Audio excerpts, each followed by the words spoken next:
السلام عليكم ورحمة الله وبركاته. أعوذ بالله من الشيطان الرجيم. بسم الله الرحمن الرحيم. الرحمن علم القرآن خلق الإنسان علمه البيان. الشمس والقمر بحسبان والنجم والشجر يسجدان والسماء رفعها ووضع الميزان ألا تطغوا في الميزان وأقيموا الوزن بالقسط ولا تخسروا الميزان. والأرض وضعها للأنام فيها فاكهة النخل ذات الأكمام والحب ذو العصف والريحان. فبأي آلاء ربكما تكذبان. السلام عليكم ورحمة الله وبركاته.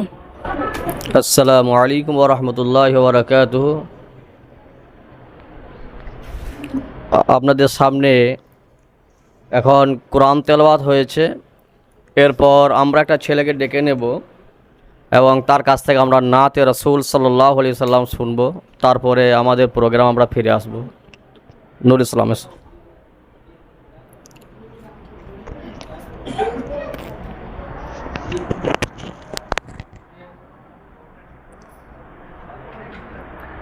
আসসালামু আলাইকুম ওয়া রাহমাতুল্লাহি ওয়া বারাকাতুহু।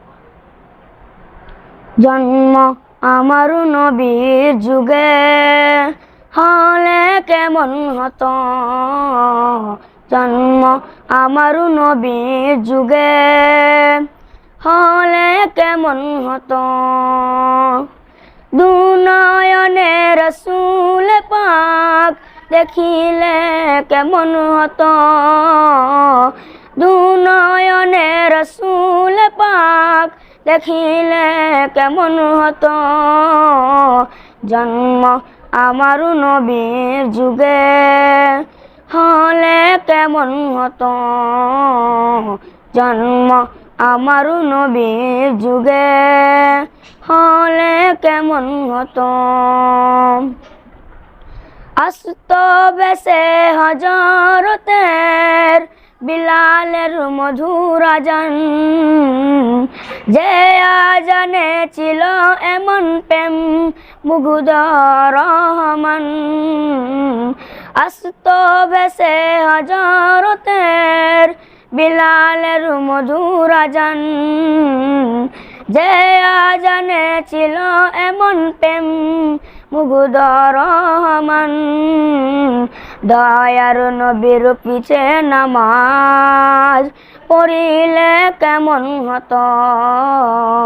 দয়ার নবীর পিছে নামাজ পড়িলে কেমন হতো।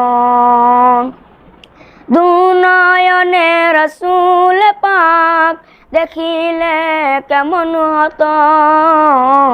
দুনয়নে রাসূল পাক দেখিলে কেমন হতো। জন্ম আমার নবীর যুগে হলে কেমন হতো। জন্ম আমার নবীর যুগে হলে কেমন হতো। কেমন ছিল সেই দৃশ্য মদিনা দেখুছেন সব সাহাবাগণ। সামনে রাসূল পাক তো পাশে সাহাবাগণ। কেমন ছিল সেই দৃশ্য মদিনা দেখতেন সব সাহাবাগণ, সামনে রসুল পাক হতো, পাশে সাহাবাগণ। জন্ম আমার নবীর যুগে হলে কেমন হতো, জন্ম আমার নবীর যুগে হলে কেমন হতো। দুনয়নে রসুল পাক দেখিলে কেমন হতো, দুনয়নে রসুল পাক দেখিলে কেমন হতো। জন্ম আমার নবীর যুগে হলে কেমন হতো, জন্ম আমার নবীর যুগে হলে কেমন হতো। আসসালামু আলাইকুম ওয়া রাহমাতুল্লাহি। আলহামদুলিল্লাহ, আল্লাহর অশেষ শুকরিয়া যে আমরা এই জায়গাতে উপস্থিত হয়েছি। এটা একটা বড় উদ্দেশ্য নিয়ে আমরা আপনাদেরকেও ডেকেছি বা আপনারাও এখানে এসছেন। এখন অনেক অভিভাবক গার্জিয়ান যারা রয়েছেন ওনাদেরকে চিঠিও করেছি, অনেকে ফোনের মাধ্যমেও তাদেরকে বলেছি, হয়তো ওনারা আসতে পারেন নাই, কোনো কারণবশত হয়তো আসেন নাই, বা অনেকেই হয়তো গাফিলতিও আছেন। তো যাক, আলহামদুলিল্লাহ আপনারা এসেছেন মাদ্রাসার জন্য, আপনাদের সন্তানদের জন্য এখানে সময় দিয়েছেন। আপনাদের কাছে আমরা ফিরে আসব, তার আগে এই যে শিক্ষা যে আপনারা দিতে পাঠিয়েছেন, আপনারা যে মাদ্রাসাগুলোকে সহযোগিতা করছেন, গ্রামের মানুষ, মাদ্রাসার সদস্যবৃন্দ যারা রয়েছেন, এত পরিশ্রম করে মাদ্রাসাটাকে যে পরিচালনা করছেন, উদ্দেশ্য কি, কেন করছেন, এই শিক্ষা নিয়ে সংক্ষেপে দু চার কথা আলোচনা করবে মৌলানা সালামত সাহেব। উনি সংক্ষেপে কিছু আলোচনা করেন, তারপর আমরা আবার ফিরে আসবো। আসসালামু আলাইকুম ওয়া রাহমাতুল্লাহি ওয়া বারাকাতুহু। নাহমাদুহু ওয়া নুসাল্লি আলা রাসূলিহিল কারীম। আম্মা বা'দ, আউযু বিল্লাহি মিনাশ শাইতানির রাজীম। বিসমিল্লাহির রহমানির রহিম। ইকরা বিসমি রাব্বিকাল্লাযী খালাক, খালাকাল ইনসানা মিন আলাক। শ্রদ্ধেয় সম্মানিত আজকের উপস্থিতি তথা মাদ্রাসার কর্তৃপক্ষ ও অভিভাবক বৃন্দ, সমস্ত প্রশংসা সেই মহান করুণাময় আল্লাহ তাবারক ওয়া তাআলার জন্য। এজন্য আমরা সব জিনার মেহনতে আমরা আজকে দিন পেয়েছি। তিনার ওপরে শতকোটি দরুদ বর্ষিত হোক, এজন্য আমরা সকলে বলি আল্লাহুম্মা আমিন, আল্লাহুম্মা সাল্লি আলাইহি, আল্লাহুম্মা বারিক আলাইহি। আল্লাহ তাবারক ওয়া তাআলা মানুষের উপরে তথা মুমিনদের উপরে শিক্ষাকে ফরজ করেছেন। বিশেষ করে দিন শিক্ষা।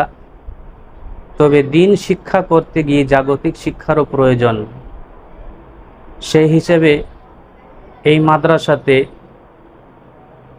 আপনারা আপনাদের সন্তানদেরকে দিয়েছেন বড় আশা নিয়ে যে তারা আলেম হবে, তারা দিনের কাজ করবে, আলেমের সাথে সাথে জাগতিক শিক্ষাও অর্জন করবে। এই আশায় আপনারা দিয়েছেন, মানে আপনারা ফরজ আদায়ে সঙ্গে যুক্ত। আপনাদের ছেলেরা ফরজ আদায় করছে আর আপনারা তাতে সহযোগিতা করছেন। মাদ্রাসার কর্তৃপক্ষ তথা অভিভাবকবৃন্দ সকলেই এই কাজে কিন্তু অংশীদার। আমরা এই নেকির কাজে সবাই অংশীদার। মাশাআল্লাহ, খুব ভালো কথা। এই মাদ্রাসা কর্তৃপক্ষ, কমিটিবৃন্দ এবং আমাদের সেক্রেটারি মহাশয় যথাসাধ্য মাদ্রাসার সার্বিক উন্নতির চেষ্টা করেন। মাদ্রাসার সার্বিক উন্নয়নের কথা ভাবেন, শিক্ষার কথা ভাবেন, কিভাবে ছাত্রদেরকে সঠিক শিক্ষা দেওয়া যায়, কিভাবে শিক্ষার উন্নতি ঘটানো যায়। প্রায় মাঝে মাঝে তিনারা এসে মিটিং করেন, কিভাবে কি করলে ভালো হয়। তবে সব থেকে গুরুত্বপূর্ণ বিষয় হলো, যে কোনো বিষয়ে ক্ষেত্রে যা কিছুই করেন না কেন, আর্থিক কাঠামো ঠিক থাকতে হবে। আর্থিক কাঠামো যখন ভেঙে পড়বে, পারিবারিক ক্ষেত্রে হোক, আপনার সামাজিক ক্ষেত্রে হোক, বা কোনো আপনার প্রতিষ্ঠানের ক্ষেত্রে হোক, সর্বক্ষেত্রে আর্থিক কাঠামো যদি চাঙ্গা থাকে তাহলে সব কিছু চাঙ্গা থাকবে। মানুষের মন, মস্তিষ্ক, কার্যকলাপ সব কিছু, মানুষের চেহারার মধ্যে প্রফুল্লতা ও উজ্জ্বলতা ফুটে ওঠে।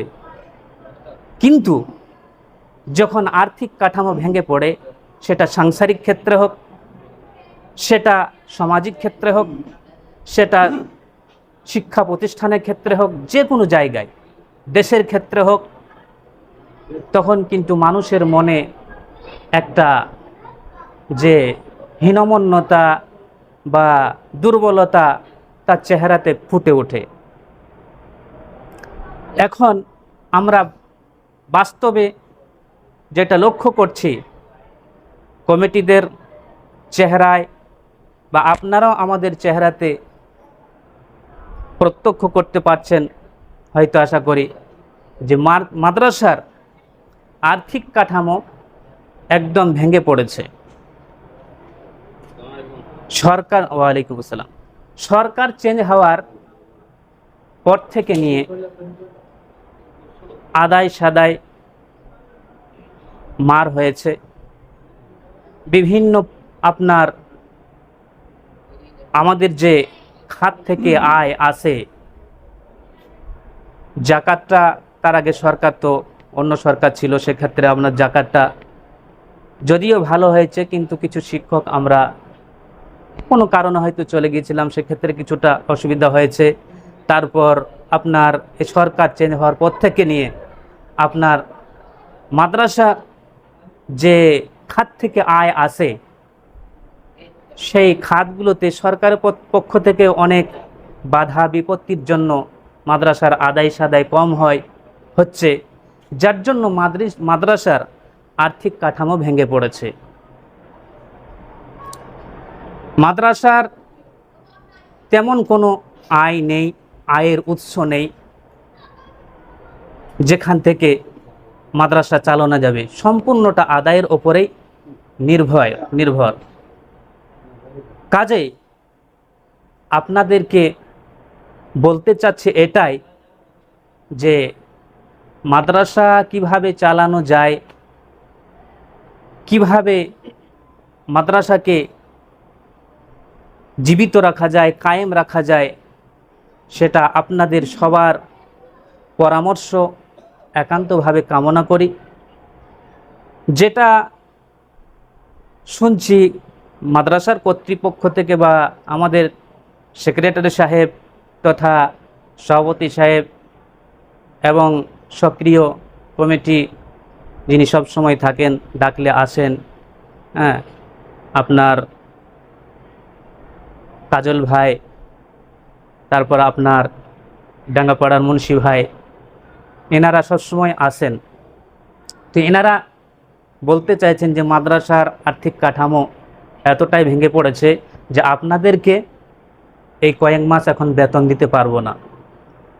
তাতে শিক্ষকরা মেনে নিয়েছেন যে যখন মাদ্রাসার আর্থিক কাঠামো ঠিক হবে তখন দেবেন। কিন্তু মাদ্রাসার শিক্ষকদের বেতনটাই তো শেষ কথা নয়। মাদ্রাসার প্রতিদিন একটা খরচা আছে, আমাদের মাসিক প্রায় আপনার শুধু বোর্ডিংয়ে রান্না খরচই 50-এর গায়ে গায়ে। আপনার খাতা কলমে 120-25 জন ছাত্র আছে, তাতে প্রতিদিন রান্না হয় আপনার 90, 85, 90 এরকম রান্না হয়।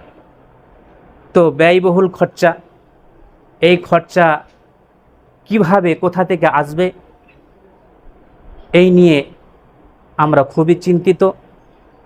তাই সেক্রেটারি সাহেব এবং সক্রিয় কমিটি, আরও যে সমস্ত কমিটিরা রয়েছেন, মাদ্রাসা কর্তৃপক্ষ সকলে একটা চিন্তা ভাবনা নিয়েছেন যে গার্জেনদেরকে বলা হোক, এটা যেহেতু মিশন নয় বা মিশনের মতো দাবি করা ঠিকও নয়, গলা চেপে টাকা নেওয়া। মানুষ অনুদান দেয় ধর্মীয় প্রতিষ্ঠান হিসেবে, যার জন্য খুব চাপ না দিয়ে অন্তত পক্ষে যদি গার্জেনরা 200 টাকা করে দেন, তাহলে কিছুটা মাদ্রাসার বোর্ডিং তথা হোস্টেল খরচা, কিছুটা বোঝ মাদ্রাসা কর্তৃপক্ষের উপরে লাঘব হবে, মানে কিছুটা বোঝ কমবে। তো এই ব্যাপারে আপনারা চিন্তা ভাবনা করবেন। আমাদের হেড মাওলানা সাহেব উনিও আলোচনা করবেন, সেক্রেটারি সাহেব আছেন, আরও আমাদের সক্রিয় কমিটি যারা রয়েছেন তথা সকল কমিটি কর্তৃপক্ষ, ওনারাও নিজেদের মতামত রাখবেন। আপনারাও আপনাদের পক্ষ থেকে মতামত রাখবেন। সমস্ত মানুষের মতামত নিয়ে একটা সিদ্ধান্তে পৌঁছানো যাবে ইনশাল্লাহ। আশা করি আপনারা সেটা গ্রহণ করবেন। আসসালামু আলাইকুম ওয়া রাহমাতুল্লাহি ওয়া বারাকাতুহু। আপনাদের কাছে আমরা সময় দিয়েছিলাম 4টার সময়, যদিও হয়তো আমরা অনেকটা লেট করে ফেলেছি, যার জন্য সময়টা আমাদের খুব সংকীর্ণ হয়ে গিয়েছে। হয়তো বিভিন্ন জনের কাছ থেকে আমরা বিভিন্ন রকম বক্তব্য শুনতাম, কিন্তু সেটা সময় আমরা দিতে পারছি না। 2-1জনের কাছ থেকে সংক্ষেপে শুনে নেব, তারপরে আপনাদের কাছ থেকে আপনাদের মতামত আমরা অবশ্যই জানবো যে আপনারা মাদ্রাসার সার্বিক উন্নয়ন, শুধু টাকা পয়সা নয়, মাদ্রাসার পড়াশোনা, মাদ্রাসার আরও যে সমস্ত অগ্রগতি কীভাবে বাড়ানো যায়, মাদ্রাসাটা কি সেই জায়গাতেই থাকবে? আজ আলহামদুলিল্লাহ বড় আনন্দের সাথে আমরা বলি যে এই সুগর রঘুনাথপুর ডাঙ্গাপাড়া যে মাদ্রাসা, আমরা যখন প্রথম এলাম তখন দেখলাম ওখানে গোটা কয়েকটা রুম ছিল, পুরাতন একটা বিল্ডিং, সে মাওলানা ইউনুস সালাফি সাহেব উনি করে গিয়েছেন। সবথেকে বড় আনন্দের বিষয় যে আমরা একজন ভারতরত্ন যিনি মাওলানা শাইখুল হাদিস শফিউর রহমান মুবারকপুরি, যিনি আল্লাহর নবীর জীবনী আরবিতে লিখতে সারা বিশ্ব জুড়ে প্রতিযোগিতা হয়েছিল সৌদি আরবকে, তো সৌদি আরবে গিয়ে উনি আমার দেশের এই ভারতবর্ষের একজন মাওলানা শফিউর রহমান মুবারকপুরি, উনি সারা বিশ্বের 1 নম্বর হয়েছিলেন এই আল্লাহর নবীর জীবনী লেখার জন্য আরবিতে। তো উনি এসেছিলেন এই মাদ্রাসার ভিত করার জন্য, এই মাদ্রাসার চোট উনি মেরে গিয়েছেন। অতএব এত বড় একজন মহাপণ্ডিতের আবির্ভাব এই সুগর রঘুনাথপুর ডাঙ্গাপাড়া গ্রামে এই মাদ্রাসায় হয়েছে। তো আমরা সেই দিক দিয়ে চিন্তা ভাবনা করব যে এইভাবে কি করে এগিয়ে যাব। যেনাদের এত বড় মানুষের একজন দোয়া, এত বড় মানুষের একজন এখানে আবির্ভাব এসেছে, আমরা কেন এখনো পর্যন্ত ঘুমিয়েছিলাম এটাই আমরা বুঝতে পারি না। আমাদেরকে জাগ্রত হতে হবে, এই নিয়ে একটু ভাবনা চিন্তা করতে হবে। ইনশাল্লাহ আল্লাহ আমাদেরকে সহযোগিতা করবে। আমরা যদি না এগিয়ে আসি, আমরা যদি সহযোগিতা না করি, তাহলে আল্লাহ কীভাবে সহযোগিতা করেন? অতএব আমাদের মাধ্যমে আল্লাহর সহযোগিতা আসবে, আমাদেরকে এগোতে হবে। তো আপনাদের কাছে হয়তো মাওলানা সাহেব কথা রাখলেন, কেউ অর্থ দিয়ে সহযোগিতা করা হয়, জ্ঞান দিয়ে সহযোগিতা করা হয়, শ্রম দিয়ে সহযোগিতা করা হয়। আপনাদের কাছে আমরা বিভিন্ন রকমের সহযোগিতার পরামর্শ চাইতে আমরা আপনাদেরকে এখানে এনেছি। অতএব বিভিন্ন রকমভাবে সহযোগিতা আপনারা করবেন আমাদের সঙ্গে। আমরা এখন আমাদের মাদ্রাসার যিনি গুরু দায়িত্ব পালন করেন, সবসময়ই মাদ্রাসার সঙ্গে আছেন, মাদ্রাসার জন্য একরকম পরিশ্রম দিয়ে যান, স্বার্থ ছাড়া বলবো না, কারণ স্বার্থ একটা আছে, সেটা হলো আখিরাত, নেকি, এটা অবশ্যই মনে থাকবে। যার জন্য উনি বহু পরিশ্রম করেন এই মাদ্রাসার জন্য, একরকম লেগেই আছেন। ওনার কাছ থেকে কিছু কথা শুনবো। মাদ্রাসা সেক্রেটারি সাহেব শেখ এহসান সাহেব। আসসালামু আলাইকুম।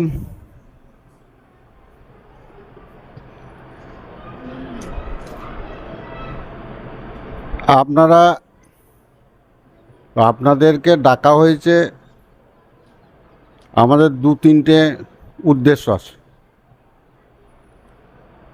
1 নম্বর উদ্দেশ্য হচ্ছে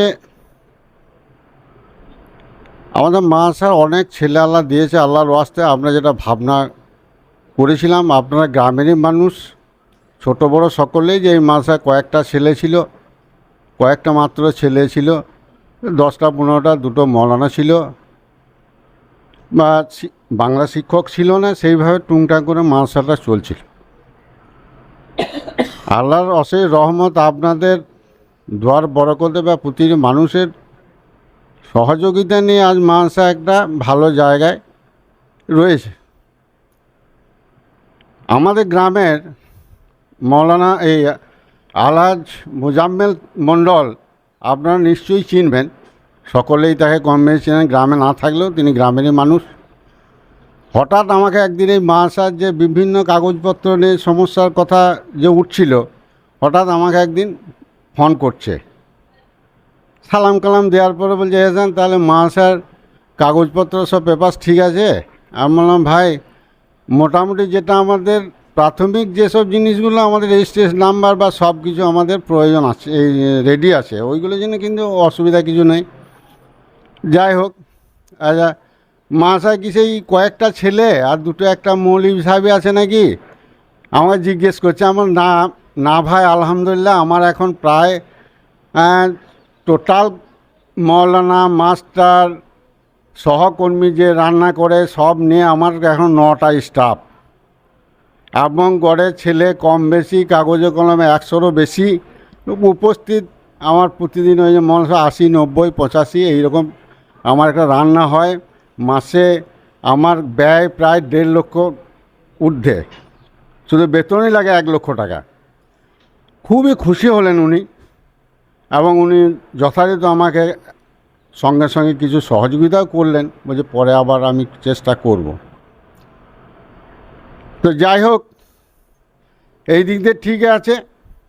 আমি বারবার যে কথাটা বলি মৌলানা সাহেবদেরকে, এবার আপনাদেরকে বলার সুযোগ পাই না, বা প্রতিটি বাড়ি বাড়ি গিয়ে আমার পক্ষে বলা সম্ভব নয়, কারো পক্ষে নয় আর কি, যে অনেক ছেলে আছে হয়তো বাড়ি গিয়ে আসে না, আবার অনেকে আছে বাড়ি যেতেও চায় না।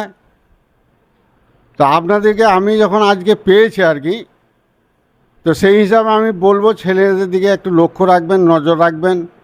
আমি ছেলেদেরকে, মৌলানাদেরকে বলেছি, যদি ছেলে কিন্তু তার অভিভাবকরা এসে দরখাস্ত দেয়, বা তারা এসে যদি বলে, গো আমার ছেলের 2 দিনের দরকার আছে, আমার ছেলের বিয়ে বাড়ি আছে বা অনুষ্ঠান বাড়ি আছে, কিছু আছে, তো সেই ছেলেকে সেইভাবে ছুটি দেওয়া। কিন্তু কোনো ছেলে যদি নিজের ইচ্ছাকৃত চলে যায়, যদি না আসে 1 দিন 2 দিন, এইটা কিন্তু আমি গার্জেনদের করার জন্য আমার অনুরোধ থাকবে, সেই ছেলে কিন্তু আমি মাসে রাখবো না। আপনারা সেই ছেলেটাকে সেইভাবে আপনারা করবেন, শাসন করবেন, বা মাদ্রাসাতে পাঠাবার চেষ্টা করবেন। যে 2 দিনের বেশি 3 দিন হয়ে যায়, আমি কিন্তু তার ঝোলা ঝাপটা তার মাথায় চাপিয়ে দিয়ে ঘরে পাঠিয়ে দেবো। আমার যদি দুষ্ট গড় থেকে শূন্য গড় অনেক ভালো। আমার যদি 100 জায়গায় যদি 50টা আমার সলিড ছেলে থাকে, আমি সেই গোটা নেতা আমি মাদ্রাসায় পঠন পাঠন যাতে আবার হয় সেই ব্যবস্থা আমি নেব। মানে একটা নিয়মের উপরে চলতে হবে। আমরা অনেকটা আয়ত্তে এসেছে, এখনও কিছু অনিয়ম রয়েছে। কিছু ছেলে বাড়ি চলে যাচ্ছে, 10 দিন 15 দিন পরে হয়তো এলো না, 10 দিন পরে চলে আসছে। তার বাপ বলছে, গো আমার ছেলের এই হয়েছিল, বাবু অমুক হয়েছিল। তা আমাকে জানাতে হবে, তো আমাকে মাদ্রাসায় জানিয়ে তাকে নিয়ে যেতে হবে। তার ছেলে 2 দিন, আমি বলছি যে এটা তো একটা শিক্ষা প্রতিষ্ঠান, আমাদের মিশন হলে এত গার্ড নাই, এত লোক নাই, এত কিছু নাই, ঠিকই আমাদের টাকা নাই, পয়সা নাই, কিন্তু তবু তো একটা নিয়মের মধ্যে চলতে হবে। সেই নিয়মটা যে আপনারা কেউ রাগ করবেন যে আমার ছেলেটা ঘর পাঠিয়ে দিল, আপনারা ছেলেগুলোকে সেইভাবে একটু শাসন করুন, বা ছেলেগুলো সৎ পরামর্শ দেবেন। তারা আপনারা একটা উদ্দেশ্য নিয়ে পাঠিয়েছেন এই জায়গায়, এবং আমাদের একটা উদ্দেশ্য রয়েছে এখান থেকে 2-4টা মৌলবি বেরোক। আমারও কিন্তু খুবই ইচ্ছা, আমার মাদ্রাসা কমিটির পক্ষেও, বা আমার আমাদের একটা উদ্দেশ্য যে এটা একটা ফারাত কোনো যদি করা যায়, বা কোনো রকম যদি আশেপাশে মাদ্রাসাগুলো হচ্ছে, তাহলে আমাদেরটাও বা কেন হবে না? আপনাদের তো পূর্ণ সহযোগিতা আছে।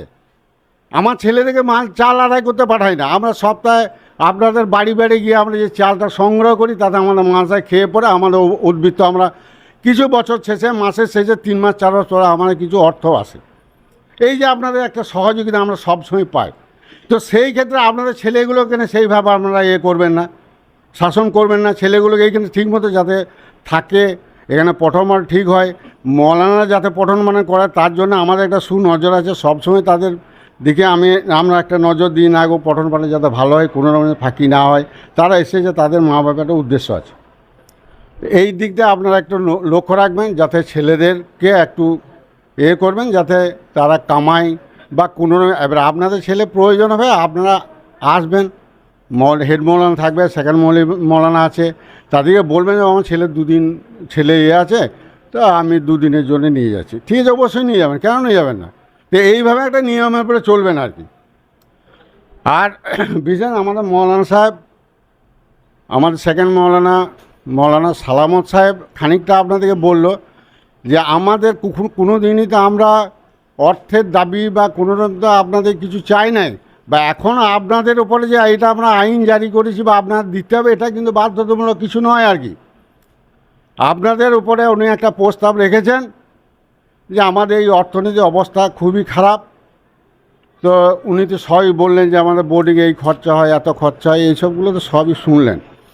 তো সেই হিসেবে আপনাদের মুখ থেকে যে আপনারা কীভাবে আমরা মাছ চালাবো, এই 2-3টে মাস কীভাবে বা করবেন, কীভাবে আপনারা সহযোগিতা করবেন না করবেন, সেটা আপনাদের মুখ থেকে আমরা শুনবো। আমরা কোনো রকমে যা দিতেই হবে বা কেন দেবেন না এটা আমরা বলবো না, ঠিক আছে?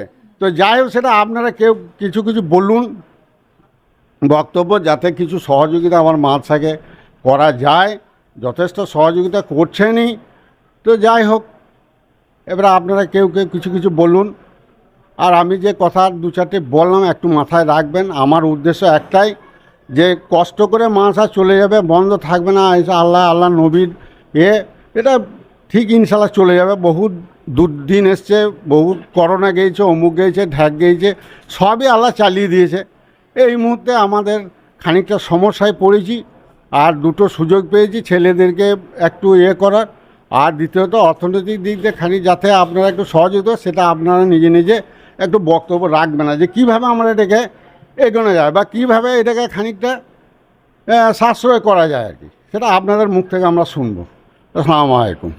মাশাআল্লাহ, সেক্রেটারি সাহেবের মুখ থেকে আমরা অনেক মূল্যবান তথ্য পেলাম। উনি মাদ্রাসার জন্য যথা চিন্তাভাবনা রাখেন। সবচেয়ে গুরুত্বপূর্ণ কথা উনি যেটা বললেন, যেটার আসল উদ্দেশ্য যেটা হলো, সেটা হলো শিক্ষা। এই শিক্ষা ছাড়া জাতি কখনো পথ পেতে পারে না। শিক্ষাই হলো মূল, মানুষকে রাস্তা দেখাবার মূল যেটা হলো, সেটা হলো শিক্ষা। শিক্ষা ছাড়া মানুষ হলো বেকার, মেরুদণ্ডহীন। অতএব সেই শিক্ষা ক্ষতির সবথেকে বড় কারণ যেটা হলো, সেটা হলো ছাত্রদের কামাই করা।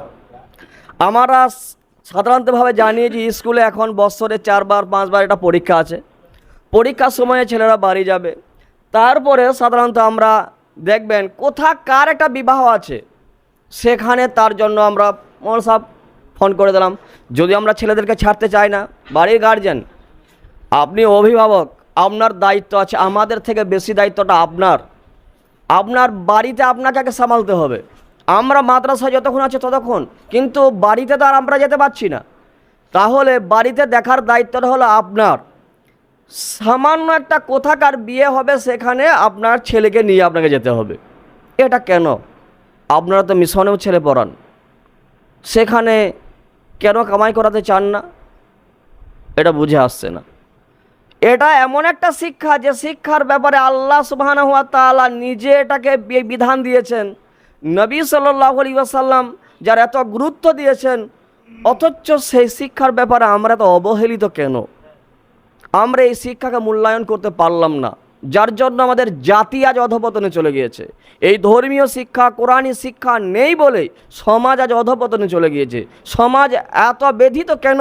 শুধু আমাদের মধ্যে কোরআনী শিক্ষা নেই, ধর্মীয় শিক্ষা নেই, যার জন্য আমাদের অবস্থা এত শোচনীয় হয়েছে। তো উনি যেটা বললেন যে আমরা গার্জেনরা তো আপাতত জানি যে আমার ছেলেটা আমার বাড়িতে রয়েছে, এটা তো প্রতিটি গার্জেন জানি, এ খবর তো সবারই কাছে আছে।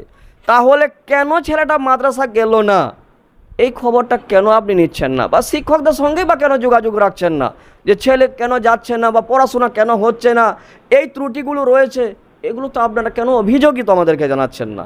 এগুলো আপনাদের প্রয়োজন আছে। আর একটা কথা, শিক্ষা নষ্ট হওয়ার জন্য আমরা বড় বড় আলেম উলামা বা দার্শনিক, তাদের কাছ থেকে বিভিন্ন রকম তথ্য খুঁজে পাই।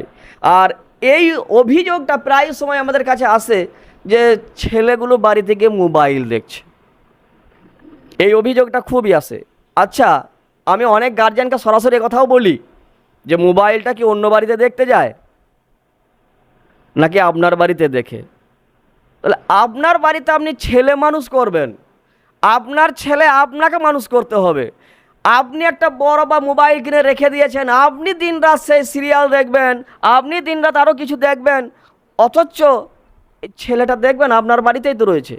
তাহলে ছেলে মানুষ করতে গেলে আপনাকে আগে সজাগ হতে হবে, এই জায়গা থেকে আপনাকে সরে আসতে হবে, আপনাকে ওখান থেকে বেরোতে হবে, তবেই কখনো আপনি ছেলেটাকে ওই জায়গাতে সরাতে পারবেন। দ্বিতীয়ত আরও একটা কথা আমি বলি যে এই ড্রেস, আমরা মাদ্রাসাতে দেখবেন ছাত্ররা কত সুন্দর করে ড্রেস পরে থাকে, পোশাকটা কি সুন্দর, জুব্বা পরে থাকে, কোনো অনুষ্ঠান হলে, কোনো মাইয়াত হলে কি সুন্দর করে জুব্বা পায়জামা লাগিয়ে মাথায় টুপি লাগিয়ে এরা সেখানে অংশ নেয়। অথচ এই ছেলেগুলোই বাড়িতে গিয়ে দেখবেন প্যান্ট শার্ট পরে, জিন্স প্যান্ট পরে আর শার্ট পরে এরা ঘুরে বেড়াচ্ছে। আচ্ছা, এটা পেলো কোথা? এরা তো এখন উপার্জন করতে শিখেনি, এরা উপার্জন করতে পারে না, তাহলে এরা পেলোটা কোথায় এই ড্রেসটা? তার মানে এখানে সহযোগিতা আমরা গার্জেনরা করছি। অতএব এই দিকগুলো আমাদেরকে চিন্তা ভাবনা রাখতে হবে যে তাদেরকে যে উদ্দেশ্য নিয়ে দিয়েছি, উদ্দেশ্য সফল করার জন্য যেগুলো করণীয় সেগুলো আমাদেরকে পালন করতে হবে। আর না হয় ছেলেদেরকে মানুষ করা সম্ভব নয়, ছেলেদেরকে মানুষ করা কষ্টকর আছে।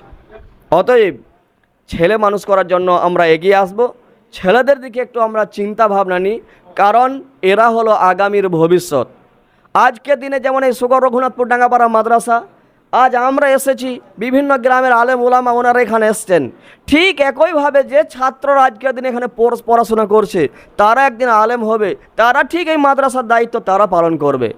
আলহামদুলিল্লাহ, জানেন আমার মাদ্রাসার ছাত্ররা এখন শুধু আশেপাশে গ্রামগুলো না, আপনার বীরভূম, বর্ধমান জেলা বিভিন্ন গ্রামে জুমা মসজিদে তারা গিয়ে জুমা পড়ে আসছে। এটা কত বড় একটা আনন্দের বিষয়। আমাদের এই মাদ্রাসা তো শিক্ষক আমরা আছি, আজ আছি, কাল নাও থাকতে পারি, কিন্তু মাদ্রাসা আপনাদের, আপনাদের গ্রামের মাদ্রাসা, আপনাদের এলাকার মানুষের মাদ্রাসা। তাহলে এই যে মাদ্রাসার একটা সুনাম, আজকে আমাদের ছেলেরা কত জায়গাতে আমাদের আনন্দে বুক ভরে যাচ্ছে। আমাদের ছেলেরা কি সুন্দর করে তারা জমা পড়াচ্ছে, বিভিন্ন জায়গাতে কোনো অনুষ্ঠানে গিয়ে সেখানে বক্তৃতা করছে, আমাদের কত ভালো লাগছে। ছেলেগুলো তো আমাদের, তাহলে আমাদের তো চিন্তা ভাবনা আছে সব ছেলেদেরকে আমরা যেন ওইভাবে তৈরি করতে পারি। তো সেই সহযোগিতা আপনাদেরকে করতে হবে, আপনারা আমাদের সঙ্গে সহযোগিতা করেন, ইনশাল্লাহ আমরা সেই জায়গাতে ফিরে আসতে পারবো। সবাই স্যার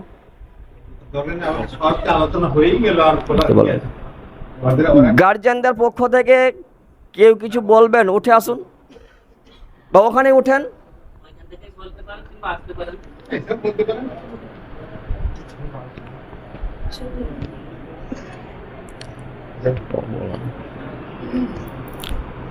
আসেন, কেউ বলুন মাদ্রাসা সম্পর্কে, যে আপনারাই হয়তো একটা কথা বলুন না, আপনারা নিজেরা যে গার্জিয়ান আছেন, যে মাদ্রাসার জন্য কীভাবে কী করা যায়। আপনাদেরকে বলি, হয়তো বারবার এই জিনিসটা উঠে আসছে, জানেন মাদ্রাসার পরিস্থিতিটা মৌলানা সাহেব সবই আলোচনা করলেন।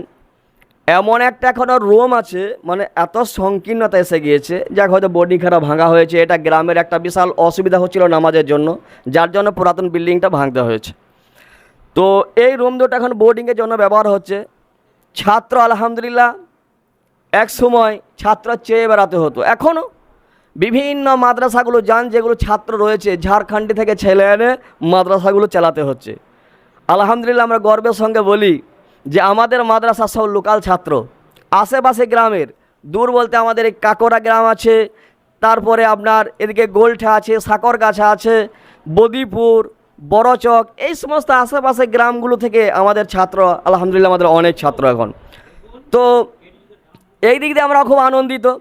ছেলে না থাকলেও মাদ্রাসা মানায় না, তবে মাদ্রাসায় ছাত্র এত হয়েছে, বৃদ্ধি পেয়েছে, যে রুমগুলো আমরা গত বছরে আপনাদের কাছেই আদায় করে এনে প্লাস্টার করেছিলাম। 3টে রুম প্লাস্টার করতে পেরেছিলাম উপরতলায়। এখনও 2টো রুম, একটা প্রায় হল ঘর আছে আর একটা বিশাল বড় রুম আছে, সেই দুটো এখনও প্লাস্টার করতে পারিনি, এমনকি দরজা জানালাও লাগাতে পারিনি। তারপরেও মাদ্রাসার ছেলেদেরকে সেই রুমে রাখতে হচ্ছে। একটা রুম পুরো একদম ভর্তি হয়ে গিয়েছে ওই রুমটা, অথচ সেখানে প্লাস্টারও নেই, সেখানে দরজা জানালাও নেই, খুবই অসুবিধা। আচ্ছা বলুন, এই রাত্রেবেলায় হঠাৎ করে যদি এই হাওয়া দিয়ে যে পানি হয়, ছেলেগুলোর অবস্থা কী হবে বুঝতে পারছেন? ছেলেগুলো ঘুমিয়ে থাকার মতো অবস্থা থাকে না, তাদেরকে সাথে সাথে উঠতে হয়, কাঁথা বালিশগুলো তুলতে হয়, না হয় ভিজে যাবে, এই রকম পরিস্থিতি। তবে যাক, আল্লাহ দেবে, আস্তে আস্তে হবে। আমরাই দিয়েছি, আমরাই তৈরি করেছি, আমরা ইনশাল্লাহ আল্লাহ তাআলা আমাদের দ্বারাতেই করিয়ে নেবেন, এটা আমরা আশাবাদী। তবে একটু আমাদেরকে সচেতন হতে হবে। আমরা যদি মনে করি কেউ 2 বস্তা সিমেন্ট, 5 বস্তা সিমেন্ট, বা অনেক ভাই এখানে আছেন যারা যদি ভাবেন যে একটা জানালা বা একটা আমি দরজা দিয়ে দেব, তো তার কাছে কোনো অসুবিধা হবে না। কিংবা আপনার কোনো বন্ধু বান্ধব আছে, আপনার কোনো সহযোগী আছে যারা দান করতে ভালোবাসে, দান করতে পছন্দ করে, আপনারা যদি তাদের সঙ্গে একটু যোগাযোগ করেন, মাদ্রাসাটাকে দেখেন, সহযোগিতা এইভাবে আমরা বিভিন্ন উপায়ে যদি করতে পারি, আমরা এগিয়ে নিয়ে যেতে পারবো। আর আমাদেরকে যদি দিনরাতভাবে এই চেয়ে বেড়াতে হয়, দৌড়ে বেড়াতে হয়, তাহলে পড়াশোনার জন্য একটু ঘাটতি এসে যাচ্ছে। তো এই দিকগুলো যদি আমরা একটু চিন্তা ভাবনা নিয়ে নিই, ইনশাল্লাহ আমাদের অনেকটাই হেল্প হয়ে যাবে। তো আপনাদের কাছে আবেদন এটাই যে একটু হেল্প করবেন, হয় একটা জানালা বা একটা দরজা, কিছু সিমেন্ট যদি আমরা এভাবে দিয়ে দিই, ইনশাল্লাহ আমাদের হয়ে যাবে কাজটা। হ্যাঁ, বা আমাদের হয়তো মাদ্রাসা এখন অবস্থাটা সবই আপনারা শুনলেন, বা কিভাবে এটাকে এগিয়ে নিয়ে যাওয়া যায়, এটা তো আপনারা একটা মত দিতে পারেন।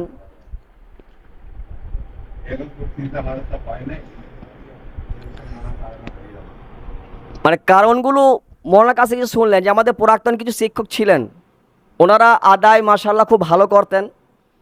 তো 4-5 জন মওলানা ছিলাম আমরা, আদায় করতে খুব ভালো, তাদেরকে বেতন মাদ্রাসা থেকে গুনতে হয় না, তারা নিজের বেতন নেওয়ার পরে তারা মাদ্রাসাকে দেয়, বাকি স্টাফদের বেতন সেখান থেকে হয়ে যেত। কিন্তু এই বছরে হঠাৎ করে বেশ কিছু শিক্ষক তারা ইস্তফা দিয়ে চলে গিয়েছিলেন। তার মধ্যে থেকে মওলানা সাহেব আবার উনি ফিরে এসেছেন, কিন্তু যখন ফিরে এলেন অনেকটা দেরি হয়ে গিয়েছে।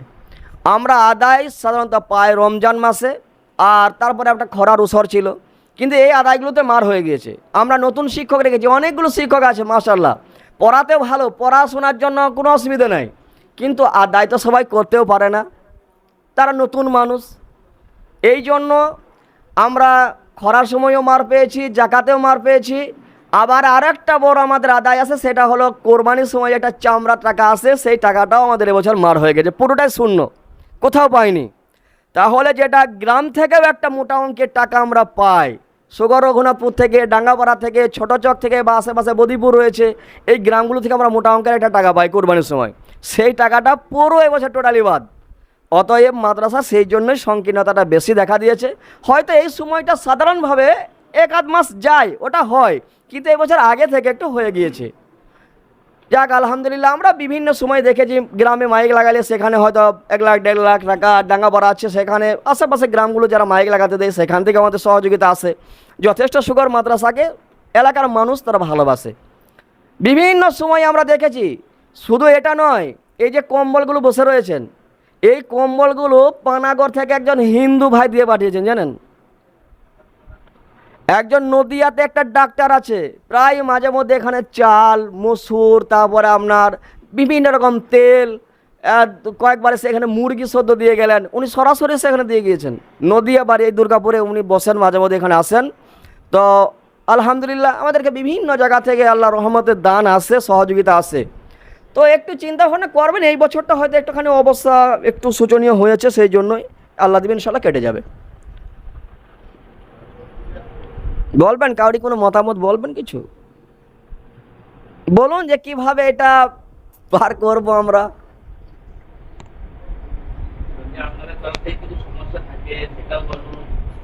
হ্যাঁ, মাদ্রাসার ব্যাপারে, শিক্ষকদের ব্যাপারে কোনো কিছু, যে কাউরি কোনো অনীহা বা মাদ্রাসা চালানোর ব্যাপারে এটা করার দরকার ছিল আপনাদেরকে। এই জন্য টাকা, শুধু টাকার নয়, টাকা আপনাদেরকে দিতে হবে না, আপনারা সুপরামর্শ দিয়ে যান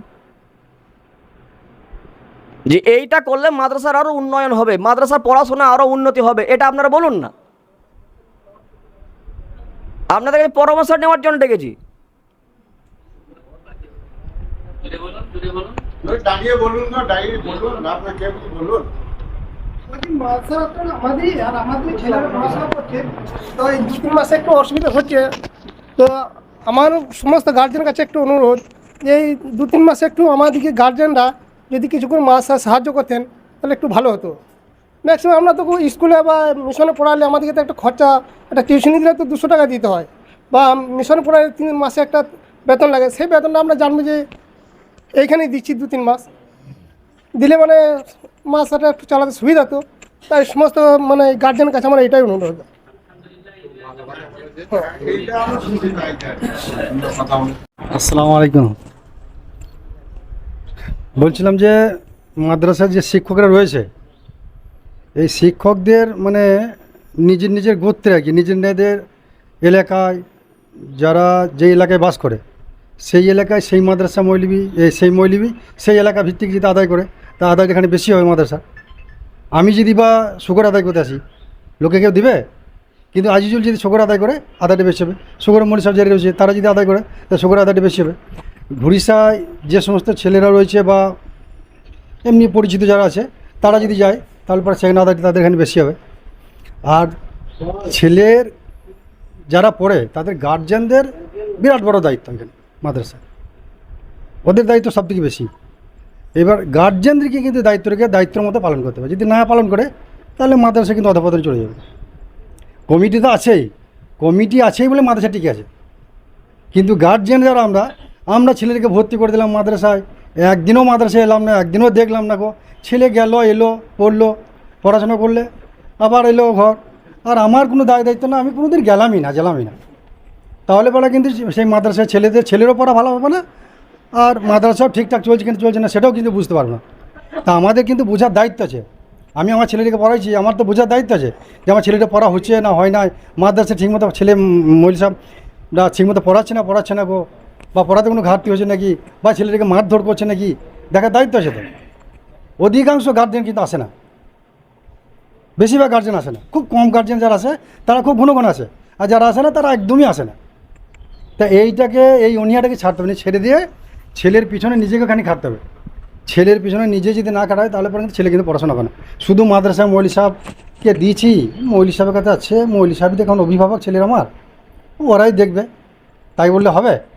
এই যে আজিজুল যে কথাটা বলছিল যে ওই মোবাইলের ব্যাপার, আমার মোবাইল আমার ঘরে আমার ছেলে মোবাইল দেখছে, অথচ আমি আবার এসে ইমাম সাহেব মৌলী সাহেবকে বলছি যে মৌলী সাহেব আমার ছেলেটা মোবাইল দিয়েছে ঘরে গেলে, মানে আমি আমার দায়িত্ব পালন করলাম না, এসে ইমাম মৌলী সাহেব এসে ঘরে চাপিয়ে দিলাম যে আমার ছেলেটা মোবাইল দেখছে। তার উদ্দেশ্য কী হচ্ছে যে মৌলী সাহেব কি মাদ্রাসা থেকে ছেলেটা মোবাইল দেখে নাকি? তার উদ্দেশ্য তো তাই, তাদের এই কথা কেন বলবে? মৌলী সাহেব ঘরে এসে চাপালে হবে 10 টাকা? আমি নিজে দোষ করছি আর ছেলে ঘরে দোষ চাপাই, মানে সেই একটা গল্প আছে বললেন, মৌলী সাহেব লোকরা খুব চালাক হয়, তো আলটিমেটলি খুব চালাক হয়। একটা মৌলী সাহেব লোক এক ভদ্র মহিলাকে একটা ভদ্রলোকে মাছ বিক্রি করেছে, বুঝলি? এই মাছটা বিক্রি করার পরে তারপর মাছটা অনেক দাম নিয়েছে, মানে 1000 টাকা দাম নিয়েছে একটা মাছের ধরুন। ওর স্ত্রী বাইরে চাকরি করে, ওর স্ত্রী ছিল না বাড়িতে, ওর স্ত্রী এসেছে বাড়িতে না আসার পরে তারপর বলছি যে ওর স্ত্রীকে খুব খুশি হয়ে বলছি যে বিরাট বড় একটা মাছ কিনেছি। তাই বলছি, উনি বলছি যে মাছ কিনেছে, তা ঠিক আছে, দাম কত নিলে? বলছে 1000 টাকা। তাই ওর স্ত্রী বলছে 1000 টাকা দাম নিয়েছে? বলছে টাকু মৌলী সাহেব টাকু দেবে। উনি বলছি যে মৌলী সাহেব মাছটা ফেরত দাও, মাছ নেবো না, টাকা ঘুরিলাম। বলছি না, তা তো হয় না, একটা মাছ আমি কিনেছি মৌলী সাহেবের কাছ থেকে, নিয়ে মাছটা ফেরত দেবো? ফেরত দেবো না, দেওয়া হবে না। ওর স্ত্রী বলছে না, ফেরত দিতে হবে। বলছি কী বলে ফেরত দেবো? বলছে তুমি এক কাজ করবো, বলবে যে তুমি যে আমাকে মাছটা দিয়েছো, তো মাছটা ছেলে না মেয়ে তাই বল, মাছলি या মশলা, ছেলে না মেয়ে তাই বল। ও আমরা সেইভাবে বলেছে যে মাছটা কি ছেলে না মেয়ে। এর মৌলী সাহেব লোক তো ওরা বিরাট চালাক, কিন্তু সত্যি কথা বলতে মাদ্রাসায় পড়াশোনা করেছে, যেমন তেমন জায়গাতে পড়াশোনা করে না। মানে আমাদের ইসলাম সমাজের মানে গুরুত্বপূর্ণ স্থান হচ্ছে মাদ্রাসা, এখান থেকে সে উঠে এসছে। সে বুদ্ধিকারী বলছে যে এ মছলি ভি নেই হয়, মশলা ভি নেই হয়, এ হিজরা হয়। মানে ছেলেও লাই মেয়েও লাই, এ হিজরা। তা আমি সেই সমস্ত গার্জিয়ানদেরকে বলছি এই হিজড়া হয়ে বসে থাকলে হবে না, ছেলেকে মাদ্রাসায় পাঠিয়ে দিলাম, আর ছেলে আনা পড়া করছে না করছে দেখার দায়িত্ব নাই গো, চুপচাপ ঘরে হিজড়ার মতো আমি বসে রইলাম। এইরকম করে না থেকে মাদ্রাসাকে দেখতে হবে আর ছেলেটাকেও দেখতে হবে।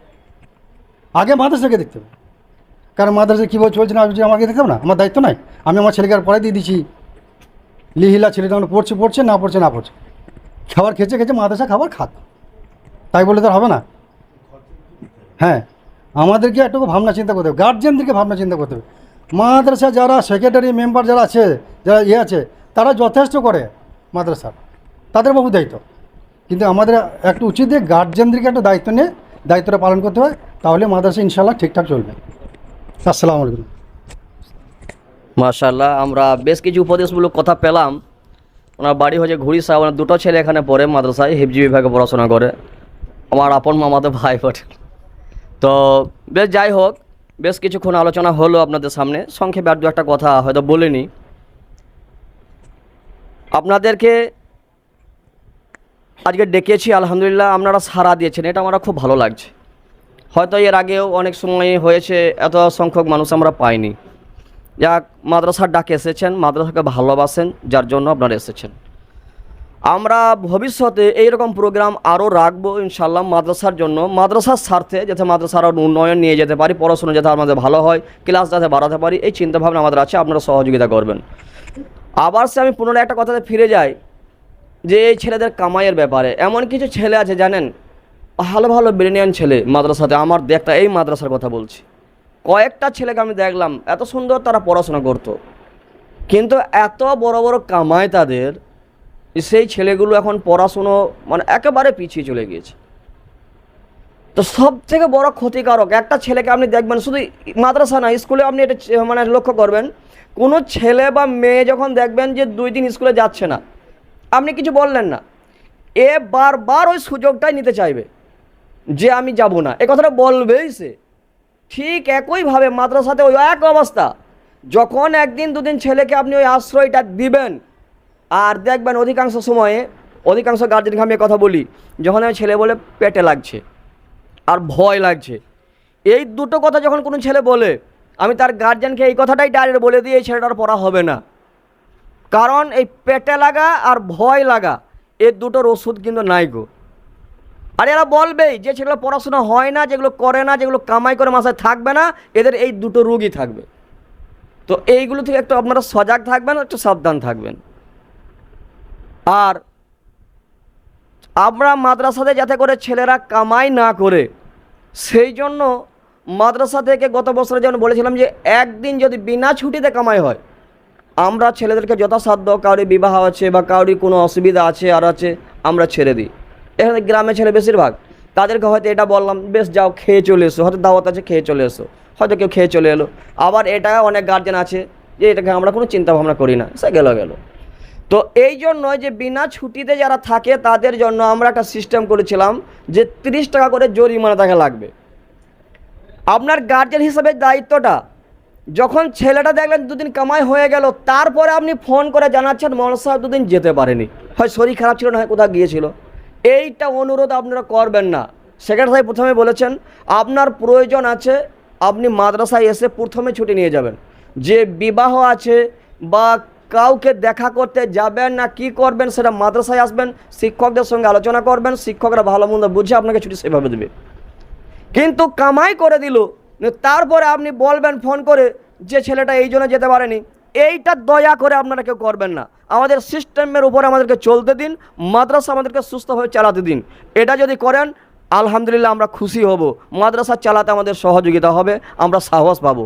কিন্তু যদি আপনারা এটা করেন, তাহলে হয়তো আপনি যখন ফোন করছেন আপনাকে আর নাটা আমি বলতে পারছি না, এটা বড় একটা অসুবিধা। হয়তো অনেক জায়গাতে আছে, টাকা পয়সা যদি তাদেরকে না দেন, তারা আপনাকে ডাক দিকে খাদার দেবে। এরকম বহু প্রতিষ্ঠান আছে যেগুলো টাকা নিয়ে পড়াশোনা যেগুলোতে হয়, সেগুলোর কথা বলছি। আপনি যদি সামান্য একটা কিছু অসুবিধা করে দেন, টাকা যদি না দেন, আপনাকে ধুমকে খাদার দেবে, সেখান থেকে আপনাকে ওখানে বসতে সুযোগ দেবে না। কিন্তু আমরা সেটা তো বুঝি না, আমরা দিনই শিক্ষা অর্জন করেছি, আমরা সম্মান বুঝি মানুষের। তো সেই সম্মানে হয়তো আপনাকে কিছু বলতে পারি না, কিন্তু দয়া করে এটা নয় আপনারা আপনার ছেলের জন্য, আপনার ছেলের ভবিষ্যতের জন্য, মাদ্রাসার জন্য এই জিনিসটা চিন্তা ভাবনা রাখবেন, যাতে করে আমাদের ছেলেদের অসুবিধা না হয়, ছেলেদের শিক্ষা যাতে ভালো হয়। সেই জন্য কামাইটার জন্য খাস করে, কামাই হয়ে যাওয়ার পর আপনি ফোন করবেন না।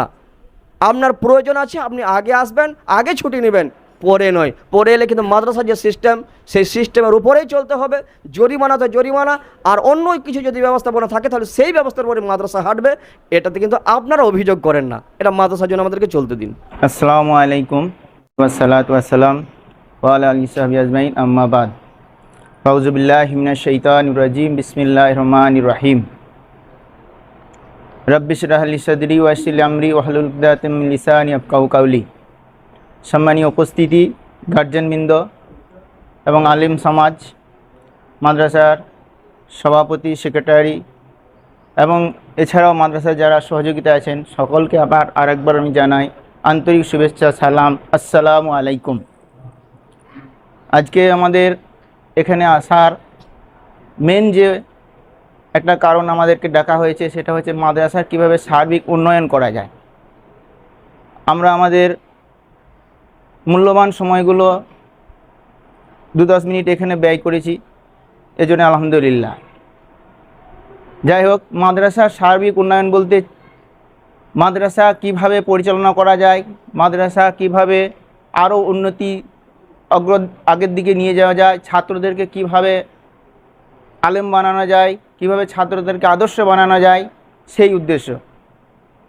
তো একটা ছাত্রকে গড়ে তুলতে গেলে তার পিছনে যেমন আলেমদের বা মাদ্রাসার মৌলানাদের ভূমিকা আছে, তার পিছনে কিন্তু গার্জেনদেরও ভূমিকা রাখতে হবে। গার্জেনদেরও দায়িত্ব আছে। গার্জেনরা যদি কোনো দায়িত্ব না নেয় তাহলে সেই ছেলে কোনো দিন বড় হতে পারবে না। তো যাই হোক, আমার বলার মেন উদ্দেশ্য হচ্ছে গার্জেনদেরকে প্রথমত দায়িত্ব নিতে হবে যে আমার ছেলেটা ঠিকঠাক পড়াশুনো করছে নাকি, মাদ্রাসায় ঠিকঠাক যাচ্ছে নাকি, ঘর থেকে তো বেরিয়ে যাচ্ছে, কোথাও যাচ্ছে নাকি, বা মাদ্রাসায় গিয়ে ঠিকঠাক ক্লাস করছে নাকি, কতটা পড়লো। যারা জানে তারা সেটা খবর নেবে, বা যারা জানে না তারা আলেমদের কাছে এসে জিজ্ঞেস করবে যে আমার ছেলেটার কীরকম পড়াশোনা হচ্ছে। এটা 1 নম্বর। দ্বিতীয় নম্বর হচ্ছে এই মাদ্রাসা কিভাবে পরিচালনা হবে, কিভাবে চলবে, সেটার দিকে লক্ষ্য রাখতে হবে। অন্তত সবাই খুব সুন্দরভাবে বলে দিয়েছে সব কিছু কথা, আমার বলার কিছু নেই, তবু আমি বলছি, যদি আমরা একটা প্রসেসিংয়ে যাই তাহলে এটা খুব ভালো হয়। এটা আমার নিজের ব্যক্তিগত মত, যে মাদ্রাসায় আমরা আমাদের 1 মাসের যে 30টা দিন হয়, তাতে আমরা যদিনই ইনকাম করি, সেই ইনকামের একটা দিনের একটা যে পরিমাণ টাকা, সেই টাকাটা আমরা মাদ্রাসায় দেবো আল্লাহর রাস্তাতে। এটা একটা খুব ভালো প্রসেসিং আমার মনে হয়, একটা অ্যাকাউন্ট যেটা আল্লাহর খাতাতে জমা হবে। দুনিয়া এর কিছু হয়তো আমরা পাবো না, কিন্তু আখেরাতে কালকে আমরা কিয়ামতের মাঠে বা আখেরাতে যে আল্লাহর কাছে আমরা এটা পেয়ে যাব। তো আমাদের একটা ছেলেকে মানুষ করতে গেলে বাড়িতে খাওয়া দাওয়া, তার যাবতীয় খরচা দেখতে গেলে মাসে অনেক একটা প্রায় 1000-2-3 হাজার টাকা মতো একটা ছেলের পিছনে পড়াশোনা নিয়ে খরচা হবে। তো আমরা যখন মাদ্রাসায় তাকে দিয়েছি, কম করে হলেও আমরা 200-500 টাকা দিয়ে মাদ্রাসাকে সাহায্য করি।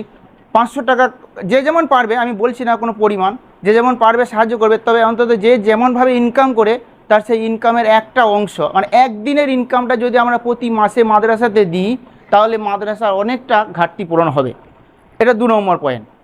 3 নম্বর পয়েন্ট হচ্ছে, মা বোনরা তো আমাদের মাদ্রাসাতে দিচ্ছেই। আমাদের গ্রামে একটা সিস্টেম চালু আছে, সবাই জানেন, বা বাইরের লোক যারা জানেন না, তাদের সিস্টেমটা হচ্ছে যে আমাদের ছেলেরা মাদ্রাসার জন্য কোথাও বাইরে আদায় করতে যাবে না, তারা গ্রামেই আদায় করবে, এবং আলেম যারা আছে তারা বাইরে মাদ্রাসার জন্য আদায় করবে মাসে 1 বার। তো গ্রামে গ্রামে মৌলানা মরহুম ইব্রাহিম সাহেব, আল্লাহ ওনাকে জান্নাতবাসী করুক, উনি একটা সিস্টেম চালু করে দিয়ে গেছে। তো সেই সিস্টেমটা খুব সুন্দর সিস্টেম। তারা মা বোনেরা আমার 1 মাস চাল যে যার তার টাকা পয়সা সে একটা জায়গায় রেখে সে 1 মাস পরে সেটা মাদ্রাসায় দিয়ে পাঠায়, আমাদের ছেলেরা নিয়ে চলে আসে সেটা। তো বাইরের যারা গার্জেন তারা তো এইটার সুযোগটা পায় না। তো এই সুযোগটা বাইরের গার্জেনদেরকেও নজর রাখতে হবে, যে আমরা 1 মাস একটু অল্প অল্প করে দিয়ে মাদ্রাসায় দিব। 3 নম্বর পয়েন্ট। 4 নম্বর হচ্ছে যে মাদ্রাসার বিল্ডিং, মাদ্রাসার যে অপরে যে বিল্ডিংগুলো রয়েছে, দরজা জানালা নাই, মৌলানা সাহেব যেটা বললো, এটা আমাদের যাদের সহযোগিতা আছে, যে যেভাবে কাজ করতে পারি, কেউ যদি আমরা মিস্ত্রি হই, সে একটু মিস্ত্রি কাজ দিয়ে সাহায্য করব। কারো যদি তোমার ওই কি বলে ওটা কি দরজা জানলা কি বলে গ্রিলে যদি কেউ যদি মালিক থাকে এখানে, তিনি একটা দরজা দিয়ে সাহায্য করবেন। তো যে যেভাবে সাহায্য করতে পারবেন সেভাবে সাহায্য করলে এই মাদ্রাসা আরও উন্নতি বা আরও উন্নত দিকে যাবে। পড়াশোনার বিষয়টা হচ্ছে 5 নম্বর পয়েন্ট। এটা আমি গার্জেন দিকে বলছি না, এটা আমি আমার অভিভাবক, মাদ্রাসার যে মৌলানা সাহেব রয়েছে বা যে সেক্রেটারি বা কমিটি রয়েছে তাদেরকে বলছি, পড়াশোনার মডেলটা আরও উন্নতি করতে হবে। উন্নতি কীভাবে করা যাবে? আমরা আরও যে অন্যান্য মাদ্রাসা রয়েছে বা অন্যান্য যে ইসলামিক স্টাডি যে ক্লাস স্কুলগুলো রয়েছে সেগুলোকে নজর দিয়ে দেখতে হবে, ফলো করতে হবে সেগুলোকে, যে কীভাবে তারা পড়াশোনা আরও এগিয়ে চালিয়ে যাচ্ছে, কীভাবে মাদ্রাসা উন্নতি হচ্ছে, সেগুলো আমাদের ফলো করতে হবে।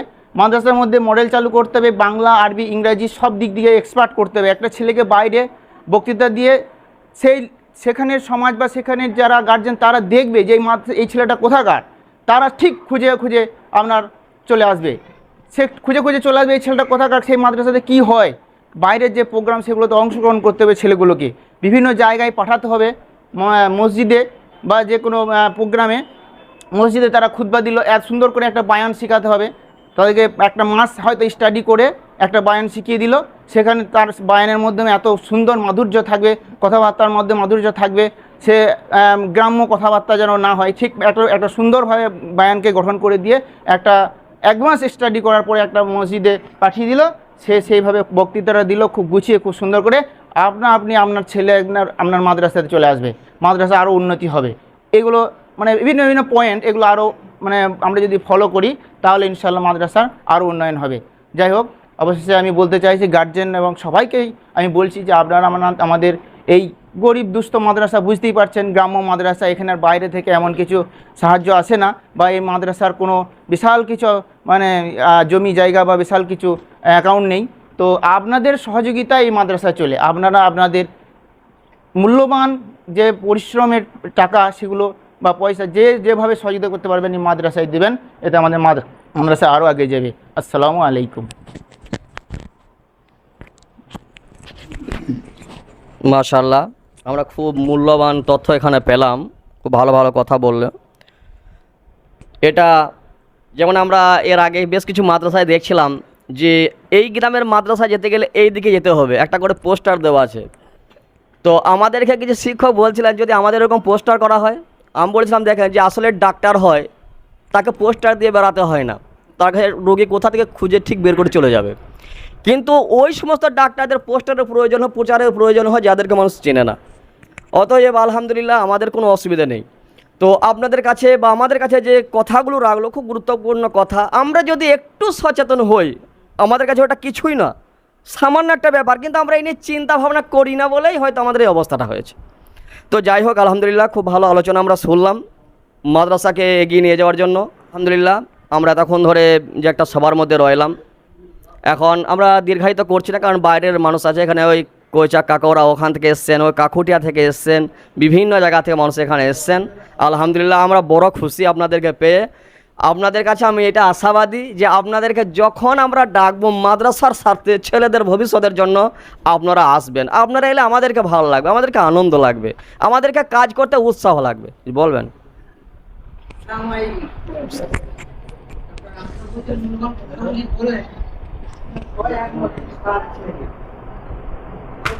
একদিনের মূল্য দিতে হবে, 300 দেবে, ছেলে পড়া দিতে হবে না, বাইকে লাভ রাখতে হবে। আমি একদিন 500 টাকা মাসে দেবো।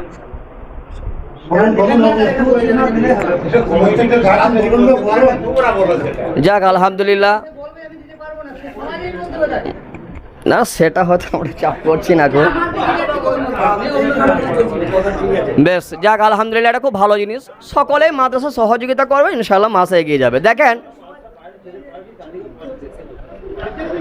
আমরা এমনও সময় হয়েছে যখন ছেলেদেরকে জুব্বার কথা বলেছিলাম যে তোমরা জুব্বা করাও, এমনও হয়তো কিছু ছেলে আমাদের সামনে দেখেছি যারা অসহায় ইয়েতিম ছেলে, আমরা তাদেরকে বলেছি বেশ ঠিক আছে আমরা মাদ্রাসা থেকে তার ব্যবস্থা করে দেবো। আমরা মাদ্রাসা থেকে বলি কি মাদ্রাসার কোনো উৎস আছে নাকি? আমরা আপনাদেরকে চেয়ে এনে তাদেরকে ব্যবস্থা করেছি। অতএব এখানে অনেক অসহায় এতিম ছেলে আছে, তাদেরকে দেখাশোনা আমাদেরকে করতে হয়, সেটা বিভিন্ন দিক থেকে আমাদের কাছে চেয়ে চড়ে আনতে হয়, এদেরকে ব্যবস্থাগুলো করতে হয়।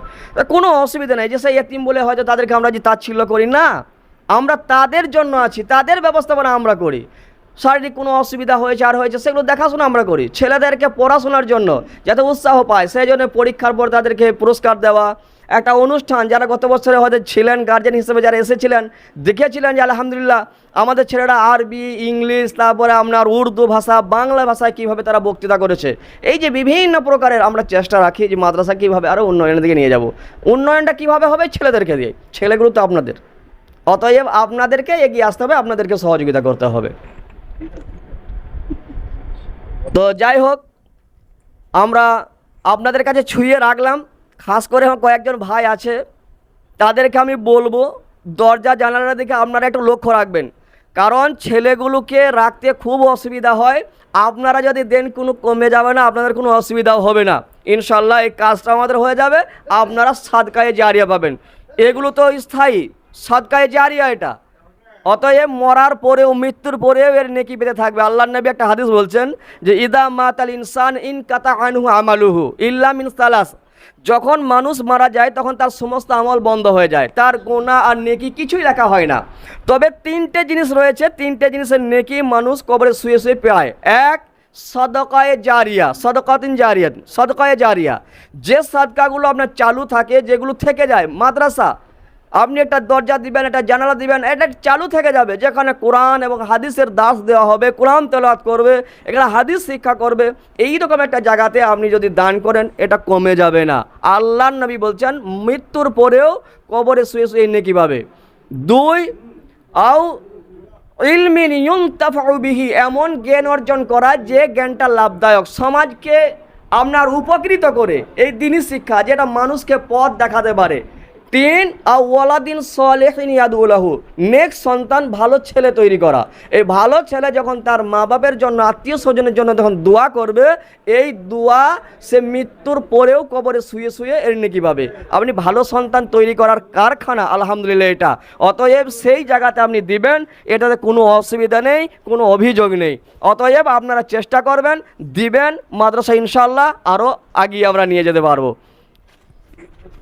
আপনারা পরক্ষণে আমাদের সঙ্গে যোগাযোগ করবেন। এখন আপনাদেরকে বলছি না, আপনারা সব সময়কার জন্য, হয়তো কি একটা আলেম আপনাদের গ্রামে গেল, এই জন্য বলছিলেন আব্দুল্লাহ ভাই, আপনি সেখানে তার সঙ্গে একটু ঘুরে দিলেন, এটা একটা মাদ্রাসা সহযোগিতা। আপনি যদি ঘুরে দেন তাহলে আলেমের একটা সুবিধা হবে, সহযোগিতা হবে। আমরা বিভিন্ন আশেপাশে গ্রামগুলো যাই, সেই গ্রামের মানুষ রয়েছেন, আপনি যদি আমাদের সহযোগিতা করেন, ঘুরে দেন একটু, এটাই সহযোগিতা হবে। যাক আলহামদুলিল্লাহ, আমরা এই জায়গাতেই এখানেই আমরা শেষ করছি। একটু সামান্য হালকার উপরে আপনাদের জন্য টিফিন করা হয়েছে। হ্যাঁ, আর বহিরাগত মেহমান যারা রয়েছেন আপনাদেরকে বলছি না যে আপনারা এখান থেকে চলে যান, চলে যাবেন, এ কথা নয়। আপনারা থাকুন, আপনারা মেহমান আমাদের। কাল সকালে যাবেন, রাত্রে এখানে থাকুন, মেহমানদারি করুন, তারপরে আপনারা যাবেন। এটা হলে খুব ভালোই হতো। মজলিস শেষ করার জন্য আমাদের একজন ছাত্রকে ডেকে নিচ্ছি, দোয়া বলবে। মজলিস শেষ করার দোয়া আছে, দোয়া বলতে হয়, তারপরে মজলিস শেষ হবে। আসসালামু আলাইকুম। সুবহানাকা আল্লাহুম্মা ওয়া বিহামদিকা আশহাদু আল্লা ইলাহা ইল্লা আনতা আস্তাগফিরুকা ওয়া আতুবু ইলাইহি। আসসালামু আলাইকুম।